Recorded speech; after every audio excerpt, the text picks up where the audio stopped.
chapters 11 and 12 of the Aquarian Gospel, the last lessons of Elihu and Salome for Mary and Elizabeth.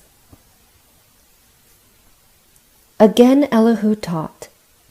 He said, "The Indian priests became corrupt. Brahm was forgotten in the streets. The rights of men were trampled in the dust. And then a mighty master came, a Buddha of enlightenment, who turned away from wealth and all the honors of the world and found the silence in the quiet groves and the caves, and he was blessed. He preached a gospel of a higher life and taught man how to honor man. He had no doctrine of the gods to teach.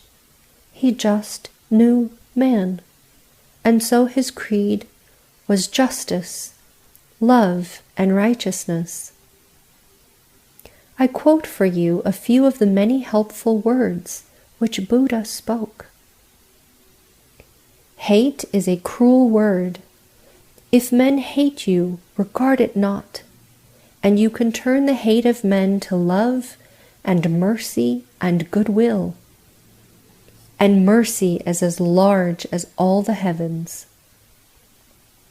And there is good enough for all. With good, destroy the bad. With generous deeds, make avarice ashamed. With truth, make straight the crooked lines that error draws. For error is but truth distorted and gone astray. And pain will follow him who speaks or acts with evil thoughts, as does the wheel, the foot of him who draws the cart. He is a greater man who conquers self than he who kills 1,000 men in war.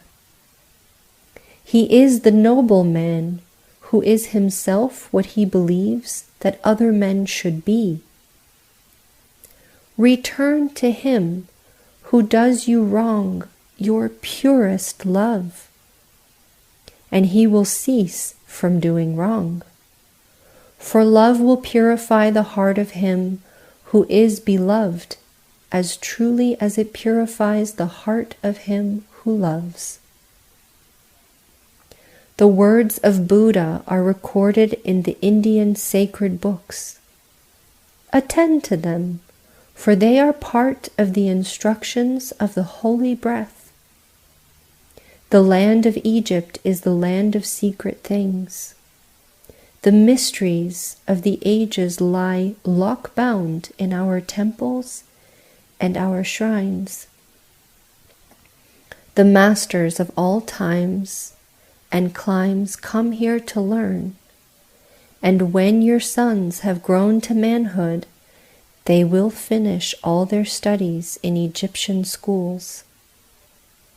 But I have said enough. Tomorrow, at the rising sun, we shall meet again.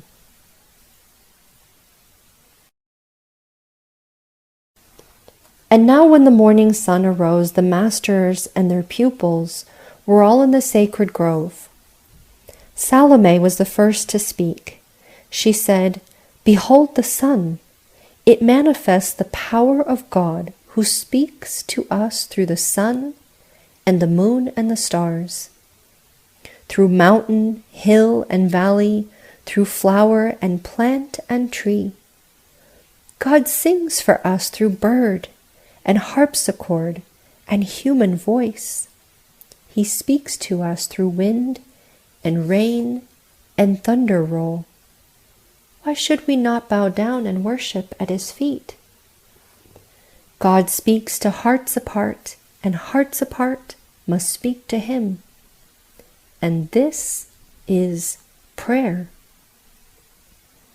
It is not prayer to shout at God, to stand or sit or kneel and tell him all about the sins of men.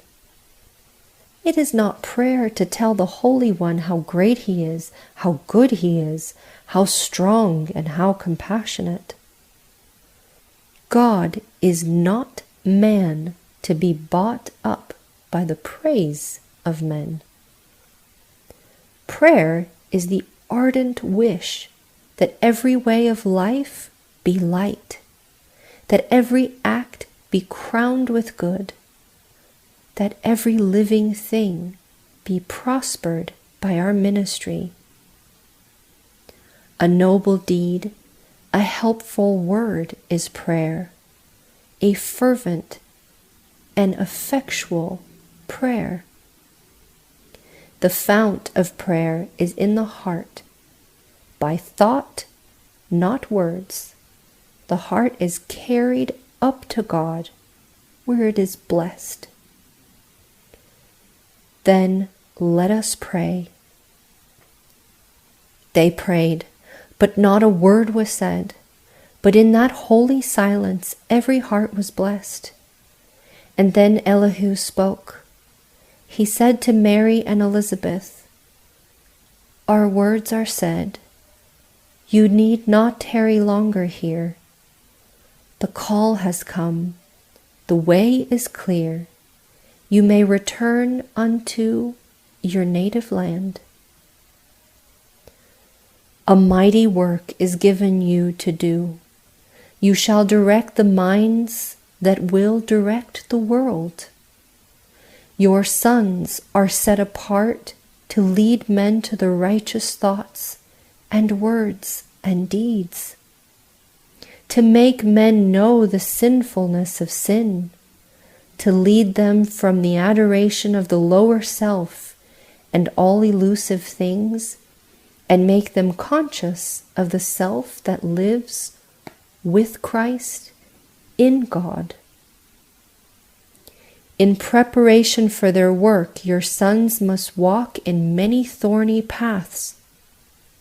Fierce trials and temptations they will meet like other men. Their loads will not be light, and they will be weary and faint. And they will know the pangs of hunger and of thirst, and without cause they will be mocked, imprisoned, scourged. To many countries they will go, and at the feet of many masters they will sit, for they must learn like other men. But we have said enough. The blessings of the 3 and of the 7 who stand before the throne will surely rest upon you evermore.